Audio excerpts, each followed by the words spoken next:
ఎటువంటి ఆశలు లేవు, ఎటువంటి పదవికాంక్ష లేదు. ఈ పార్టీకి అంటే నేను ఒకటి నేర్చుకున్నాను లైఫ్లో, అయితే నువ్వు చాలా గొప్పవాడి అవ్వటానికి ట్రై చేయండి ఎవరైనా సరే, తప్పులేదు, అది చాలా గ్రేట్. కానీ నాకు అంత కెపాసిటీ లేదు, నేను గొప్పవాడిని అవ్వటానికి చేసే అంత దమ్ము నాకు లేదు. కానీ నువ్వు గొప్పవాడి కాకపోయినా ఒక గొప్పవాడికి అండగా నిలబడు, సపోర్ట్గా నిలబడు. నేను అది చేయగలిగాను. సో పవన్ కళ్యాణ్ గారి ఆశయం కోసం, ఆయన ఆశయాలు నిలబెట్టడం కోసం నాకు చేతనైనంత వరకు చేస్తాను. నాకు వయసు సహకరించినంత వరకు చేస్తూనే ఉంటాను.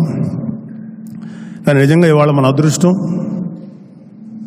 కూటమి ప్రభుత్వం రావటం, అలాగే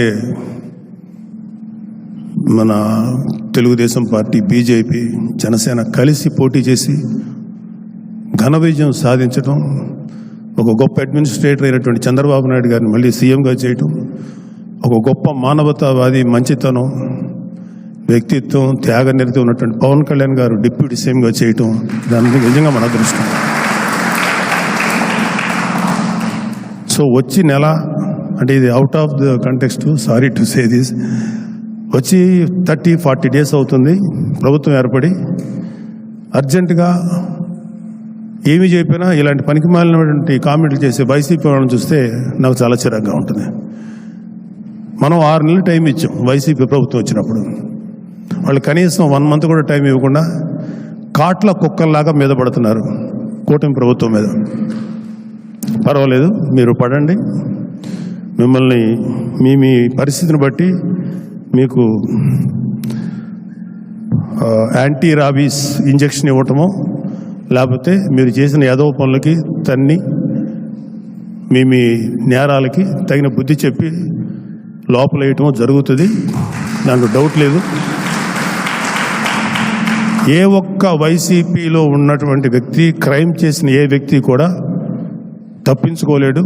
రాబోయే 5 ఏళ్లలో మీరు చేసుకున్న కర్మకి మీరు అనుభవించాల్సిందే శిక్ష.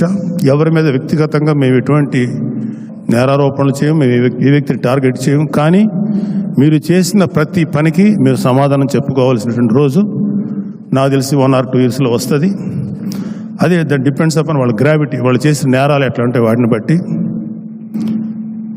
అంటే నేను ఎందుకు చెప్తానంటే, ప్రజలకి ఎటువంటి ఉపయోగపడకపోగా వాళ్ళ జోబులో నుంచి ఈ వైసీపీ నేతలు కానీ, జగన్మోహన్ రెడ్డి లాంటి వాళ్ళు కానీ, వాళ్ళ జోబులో నుంచి 10 రూపాయలు ఇవ్వటం నేను ఇంతవరకు ఎక్కడా చూడలే.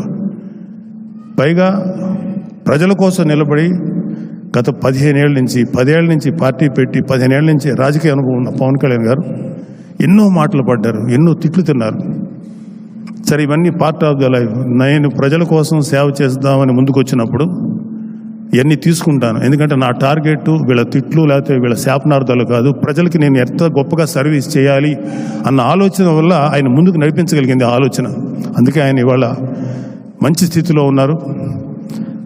డెఫినెట్గా రాబోయే ఈ 5 సంవత్సరాలు ఆంధ్రప్రదేశ్ ఒక గోల్డెన్ ఏజ్ చూస్తుంది. దయచేసి ఎవరైతే ఇక్కడ ఉన్నవాళ్ళు, మీరు కానీ ఎవరైనా సరే, జస్ట్ కొంచెం ఓపిక పట్టండి, అన్నీ సక్రమంగా జరుగుతాయి. మాకు కళ్ళారా మేము ఎంతో, అంటే మన ఎలక్షన్స్కి వెళ్ళినప్పుడు ఎన్నో దుర్మార్గాలు చూసాం. సాక్షాత్తు సీఎం స్థానంలో ఉన్నటువంటి జగన్మోహన్ రెడ్డి చెప్పినంత అబద్ధాలు, అంటే ఒక అబద్ధం చెప్పితే అతికినట్టుండాలి.